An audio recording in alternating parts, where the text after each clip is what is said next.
Dear students, हम 6th semester BA आपका history में लेसन 3rd को आज अंतिम रूप दे रहे हैं। वीडियो संख्या 17 है। तो पाठ का नाम आपको ध्यान होगा फ्रांसीसी क्रांति। इस वीडियो में हम 3 चीज देखने वाले हैं। वेरी शॉर्ट जो क्वेश्चन आपके अति लघु और असाइनमेंट और एक मैप। तो 3 चीजों में हम कर्म उल्टा कर देते हैं। तो पहला जो काम है वो है आपका मैप का। मैप देख लेंगे आप कैसे मैप दिखा रखा है। पश्चिमी यूरोप के राज्य, मध्यवर्ती यूरोप के राज्य और पूर्वी यूरोप के राज्य। मैप की हेडिंग जो है वो है फ्रांसीसी जो क्रांति थी उस समय यूरोप की क्या स्थिति थी। तो ये पश्चिमी यूरोप के राज्य है, ये मध्यवर्ती और ये पूर्वी यूरोप के राज्य। थोड़ा बहुत नक्शा चेंज होता रहेगा, ज्यादा नहीं होगा। तो पिछली बार आपने यूरोप का नक्शा पिछले सेमेस्टर में ध्यान दिया था।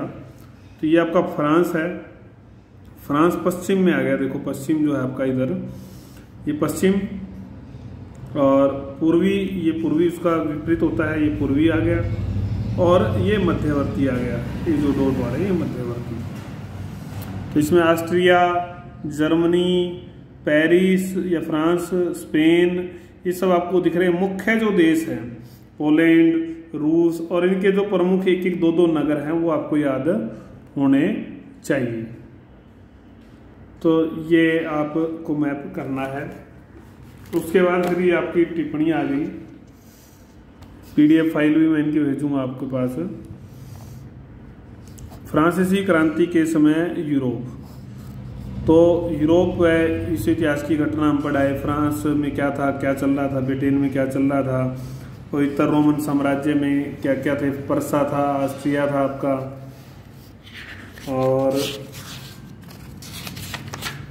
उसके बाद फिर रूस में क्या स्थिति थी, इटली के राज्य, अन्य राज्य में स्पेन, पुर्तगाल, हॉलैंड, तुर्की, पोलैंड, स्विट्जरलैंड। इनके बारे में आपने लिखना है। ये टिप्पणी आपकी हो जाएगी। तो ये मैप का क्वेश्चन हमारा हल हो जाएगा। तो टिप्पणी आपको लिखनी है, समझनी है, ये है। अब असाइनमेंट की बात कर लेते हैं।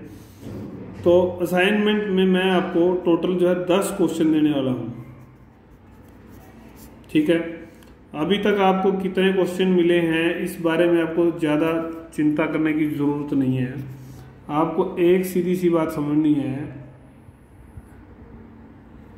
कि 5 क्वेश्चन फर्स्ट असाइनमेंट में करने हैं और 5 क्वेश्चन सेकंड असाइनमेंट में करने हैं। 10 से ज्यादा क्वेश्चन अगर आपको मिलते हैं तो उनको इग्नोर कर दें, और 10 ही मिले हैं तो पहले 5 में पहला असाइनमेंट और दूसरे 5 में दूसरा असाइनमेंट बन जाएगा।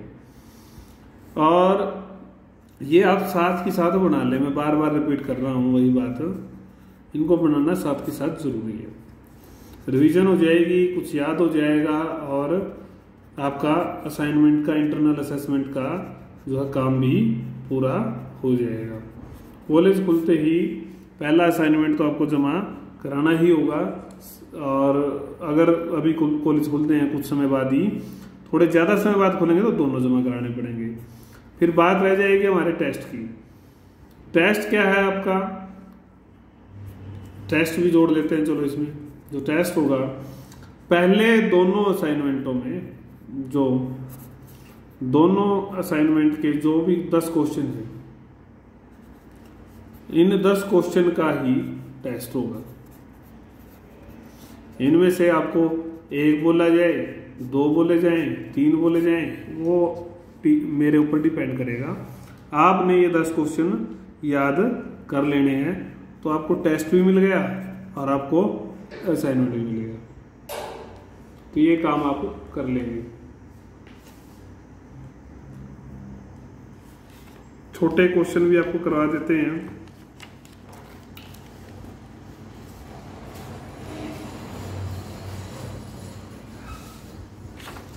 फ्रांसीसी क्रांति में आपके 42 प्रश्न हैं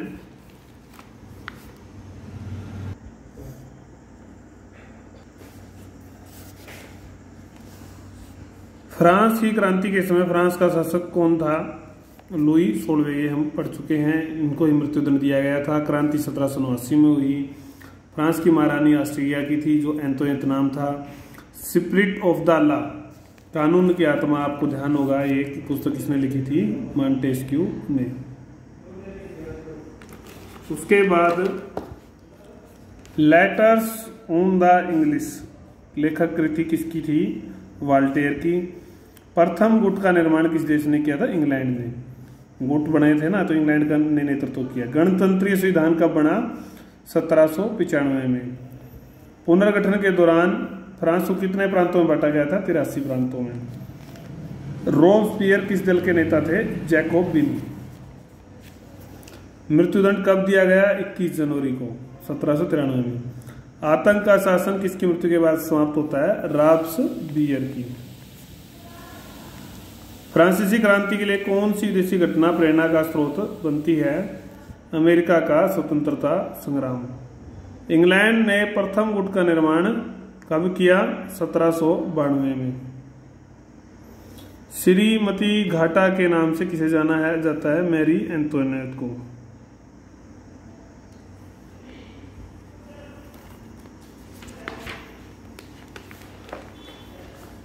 मैरी एंटोनेट किस वंश की राजकुमारी थी? हैब्सबर्ग वंश। बास्तिल की घटना के बाद सम्राट ने किसको सेनापति नियुक्त किया? लफायते को। शाही परिवार को पेरिस से भागने के बाद कहां पर पकड़ा गया? वारेंज में।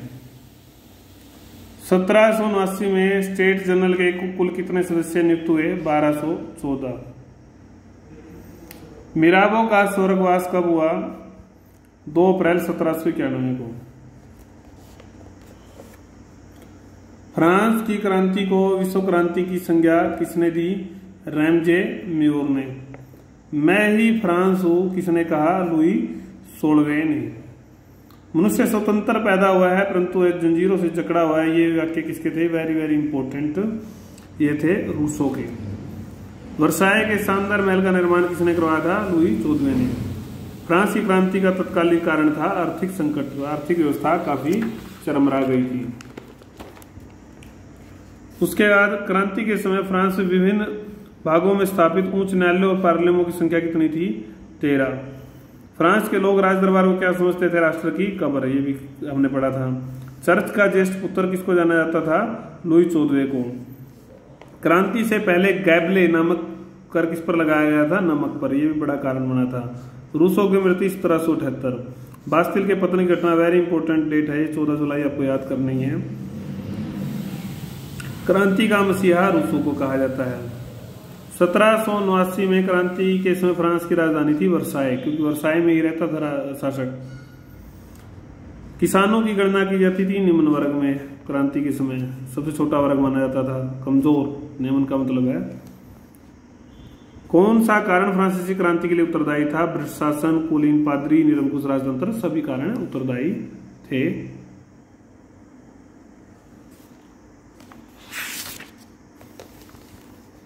राष्ट्रीय सभा का पहला महान कार्य क्या था? सामंतशाही का अंत। रूसो के प्रसिद्ध ग्रंथ का नाम सोशल कॉन्ट्रैक्ट, सामाजिक समझौता। स्टेट जनरल का उद्घाटन वर्साय में कब हुआ? 5 मई को, इंपॉर्टेंट तारीख। सैकड़ों चूहों की बजाय एक शेर का शासन अच्छा है, किसने कहा था? Voltaire, important question. रूसो के बिना एक क्रांति असंभव थी, किसने कहा? नेपोलियन ने। हे स्वतंत्रते, देख तेरे नाम पर कैसे कैसे अपराध किए जा रहे हैं, किसने कहा? मैडम रोला का। संविधान सभा के समय फ्रांस की सत्ता व्यावहारिक रूप से किसके हाथ में थी? पेरिस कम्यून के हाथ में। गिरजाघर में तो केवल मूर्खों को ही शांति मिल सकती है, किसने कहा? वाल्टेयर ने, क्योंकि तर्क को प्रधानता दी जा रही थी और तर्क के मंदिर स्थापित किए जा रहे थे।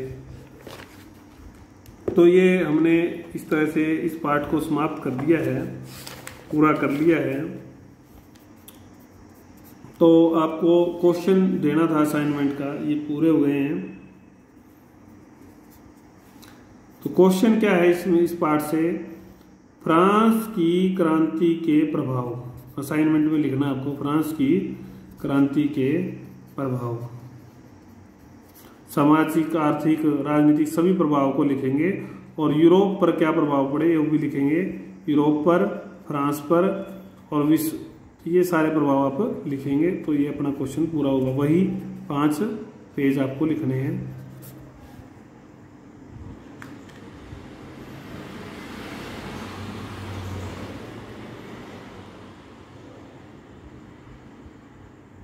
तो आगे हम पढ़ेंगे अगला पाठ लेसन 4। तो तब तक के लिए आप हर चीज़ को रिवाइज कर लें और कोई चीज़ अगर आपको नहीं समझ में आ रही, कोई क्वेरी, प्रॉब्लम, डाउट है तो वो भी आप ले लें।